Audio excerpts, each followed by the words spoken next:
Zion National Park is rated one of the best national parks in America. With some of its breathtaking views, scenic drives, and strenuous hikes, it's easy to see why this park is so raved about.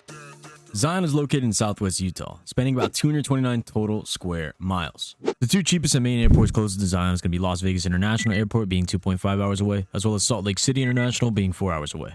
The main base of Zion is located in a small town of Springsdale, which enters Zion's most prominent feature, Zion Canyon.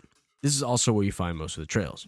There's also an entrance in the east border coming from Mount Carmel Junction, as well as an entrance to the separate Colope Canyons, which has trails of its own. However, you can't use your vehicle to get from there to the Zion Canyon. You can only get there through backpacking or hiking through the trails. Now, for lodging, you can obviously camp in Zion. They also have a hotel called Zion Lodge located in Zion, but if anything, you go right down to Springsdale. They have some hotels, some restaurants, some shops. If you need some snacks or some hiking gear, you can go there. But again, this is a small town, so you're going to have a few shops, a few restaurants. They close relatively early, around 9 o'clock, at least during the winter time. So don't expect to be out too late there, unless you're night hiking. Now, to actually enter Zion Park, you need to pay an entrance fee.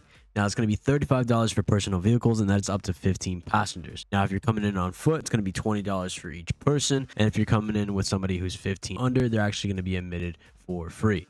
In preparation for Zion, there's 3 things you want to really look at: the time, the season, and how many days you're going. Now, the time really has to do with the Zion Canyon shuttle service, as well as the traffic you're going to be experiencing in the trails.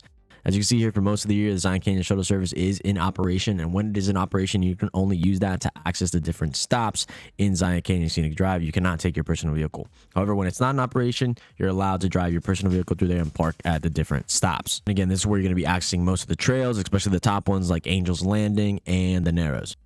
Now, crowds and traffic in the trail can be tedious, especially you have to wait in queues for the shuttles. But if you go during off-peak seasons, it might be a little bit better, which is what we did. Zion is open year-round, so season really has to do with the type of weather you're going to be experiencing. If you want to go during the summer, you're going to have some excruciating temperatures at times.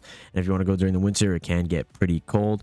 At the end of the day, it's really when you want to go and personal preference. But do consider what trails you want to hit so you can coordinate with the temperature and the correct attire for the trails. Now, days is pretty obvious. The longer you stay, the more you could do. A lot of people say you need at least 2 to 3 days to hit most of Zion.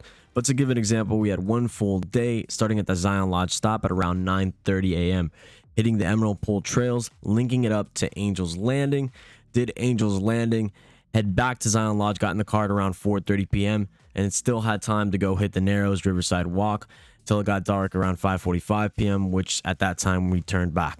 And we had plenty of breaks, no rushing. We had snacks in the car, snacks on the hike. So with good planning, you definitely can hit what you want, depending on the amount of time you have. Now, some quick tips and important information. I highly recommend using the All Trails app, as they have reviews and pictures of all the trails to help plan what you want to hit. Also, on and after April 2022, Angel's Landing is going to require a permit to hike due to crowding and congestion on that particular trail. So visit the Zion National Park website to get your permits before visiting. And this trail is a must-do. It's one of the greatest experiences we've ever had, as well as it being one of the top-rated trails in the U.S. on All Trails. Now, the overall experience of Zion, simply put, was unforgettable. Coming from the flat South Florida to see these canyon views was definitely something extraordinary. And on top of this eye candy, you have some of the coolest and adrenaline-inducing hikes we've ever done, and we only scratched the surface with them. Our trek to Angel's Landing alone felt worth it, with beautiful views, amazing little pathways, and nice staircases. It was awesome. And then on top of that, we went to Angel's Landing to just hit the coolest trail we've ever done, within a 1,000-foot drop, 3 steps away, just holding onto a chain, and just the iciness of it. We had no ice spikes, so we're slipping everywhere holding on to this chain. It just had our fight or flight response through the roof, but nonetheless, the payoff was absolutely worth it, and it was beautiful. Now, if we had more time, we definitely would have came back to the Narrows with the correct gear to hit it,